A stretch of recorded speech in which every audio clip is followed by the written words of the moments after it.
quinta-feira, 12 de setembro de 2024. Iniciemos nosso programa de hoje fazendo eco ao Salmo da Liturgia, que tem o seguinte refrão, abre aspas, conduzi-me no caminho para a vida, ó Senhor, fecha aspas.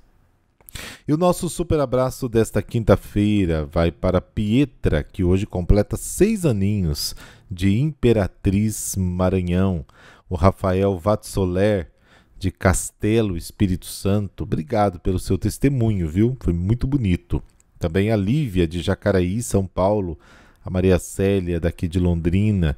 Então, parabéns e que Deus lhes dê muitos dons para continuarem presenteando o mundo com a presença de vocês.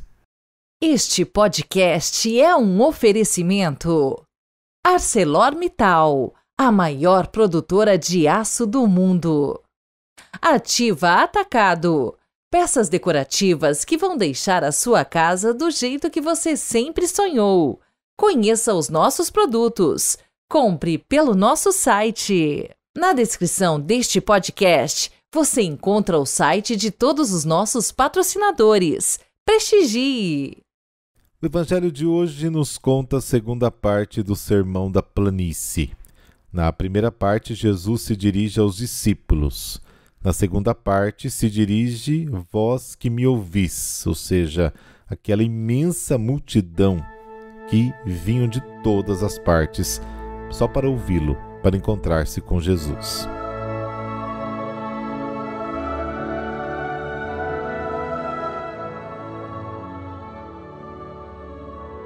Pelo sinal da Santa Cruz, livrai-nos Deus, nosso Senhor, dos nossos inimigos.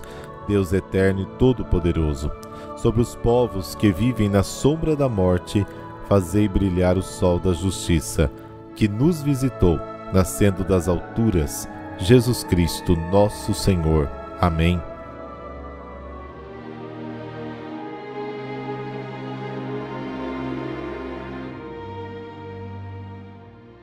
Lucas, capítulo 6, versículos de 27 a 38. O Senhor esteja convosco. Ele está no meio de nós. Proclamação do Evangelho de Jesus Cristo segundo Lucas. Glória a vós, Senhor. Naquele tempo disse Jesus a seus discípulos: A vós que me escutais eu digo, amai os vossos inimigos e fazei o bem aos que vos odeiam. Bendizei os que vos amaldiçoam e rezai por aqueles que vos caluniam. Se alguém te der uma bofetada numa face, oferece também a outra. Se alguém te tomar o manto, deixa-o levar também a túnica. Dá a quem te pedir. E se alguém tirar o que é teu, não peças que o devolva. O que vós desejais que os outros vos façam, fazei-o também vós a eles. Se amais somente aqueles que vos amam, que recompensa tereis? Até os pecadores amam aqueles que vos amam. E se fazeis o bem somente aos que vos fazem o bem, que recompensa tereis? Até os pecadores fazem assim. E se emprestais somente àqueles de quem esperais receber, que recompensa tereis? Até os pecadores emprestam aos pecadores para receber de volta a mesma quantia.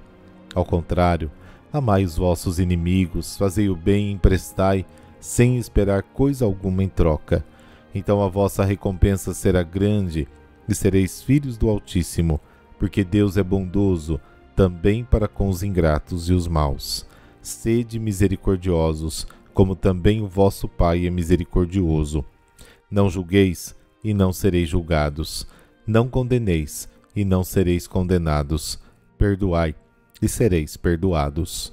Dai e vos será dado. Uma boa medida, calcada, sacudida, transbordante, será colocada no vosso colo, porque com a mesma medida com que medirdes os outros, vós também sereis medidos. Palavra da salvação, glória a vós, Senhor.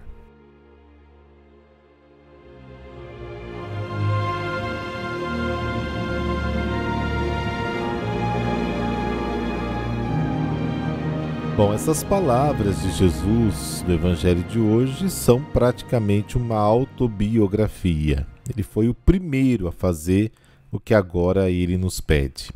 Consequentemente, devemos amar o nosso próximo como Deus o ama e como Deus também nos ama. O mandamento do amor diz respeito, antes de qualquer coisa, aos inimigos. E com isso, a experiência primordial do fiel é a de ter sido amado por Deus, quando ainda éramos seus inimigos. O pecado nos torna inimigos de Deus, como está em Romanos capítulo 5. Então, Deus nos perdoa, por isso devemos perdoar. Este amor para com o inimigo é o ágape, o mesmo amor com que Deus nos ama. E isso é o próprio Deus, porque Deus é amor. O amor ao inimigo é o teste para ver se realmente conhecemos a Deus. Quem não ama o inimigo não conhece a Deus. Amar não significa ser amigo, tá? Amar significa você desejar o bem, você rezar por ele e você estender a mão se ele precisar. O amor ao inimigo é o fundamento prático do cristianismo, que em outras partes do Evangelho é expresso como perdão. Temos aí vários textos que falam do perdão. Jesus ama os pecadores porque odeia o pecado.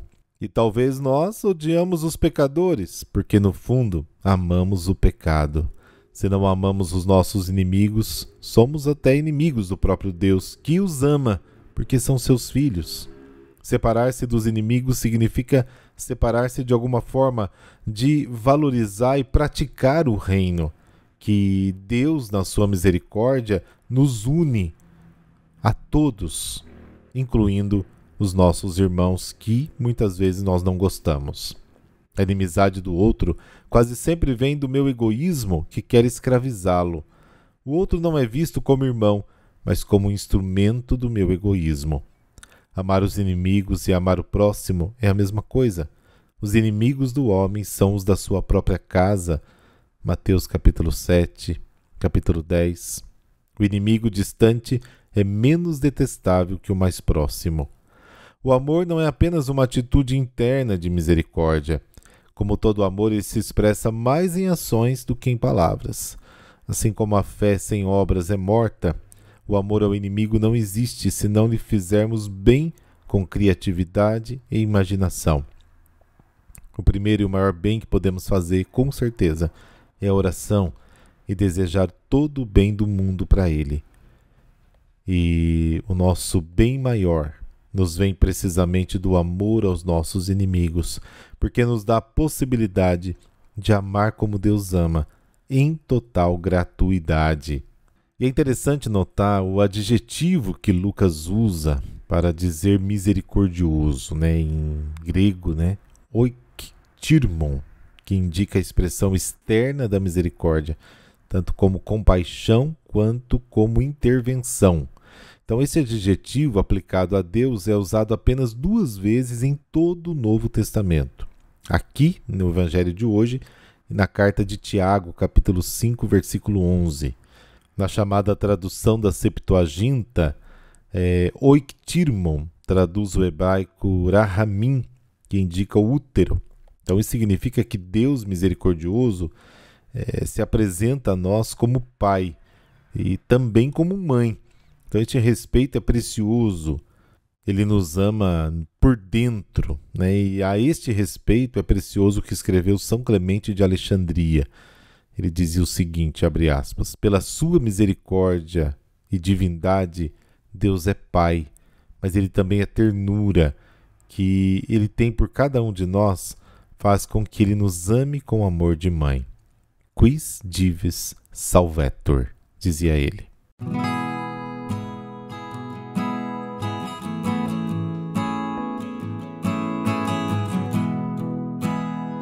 E hoje a igreja celebra São Nilo, então vamos conhecer um pouquinho aí da sua história. E mergulhados então neste dia na história de São Nilo, onde encontramos um exemplar cristão que viveu no sul da Itália e no fim do primeiro milênio. Nilo, chamado o Jovem, fazia parte de uma nobre família de origem grega, por isso foi considerado o último elo entre a cultura grega e a latina. Era casado e funcionário do governo de Constantinopla, mas com o nascimento de uma filha, acabou viúvo. Depois descobriu sua vocação à vida monástica, segundo a regra de São Basílio. Após várias mudanças, acabou fixando-se no Monte Cassino, perto da famosa abadia beneditina. Seu testemunho atraiu muitas pessoas, tendo assim a felicidade de fundar vários mosteiros no sul da Itália, com um cotidiano pautado pelo trabalho e pela oração. No trabalho, além da agricultura, transcrevia manuscritos antigos, introduziu um sistema taquigráfico, o ítalo-grego, e compôs hinos sacros. São Nilo realizou várias romarias aos túmulos dos santos Pedro e Paulo, aproveitando para enriquecer as bibliotecas de Roma, até que, a pedido de Gregório, Nilo fundou um mosteiro em Grottaferrata, perto de Roma. Esse pacificador da política e guerras na época teve grande importância para a história da Igreja e na consolidação da vida monástica. Ele morreu com 95 anos de idade, no dia 25 de setembro de 1005. São Nilo, intercedei por nós, para que o nosso dia seja um grande louvor a Deus, com nossas palavras e ações. Amém. Abençoe-vos o Deus Todo-Poderoso, Pai, Filho e Espírito Santo. Amém. Boa quinta-feira para você e amanhã tem Enciclopédia Bíblica. Até lá!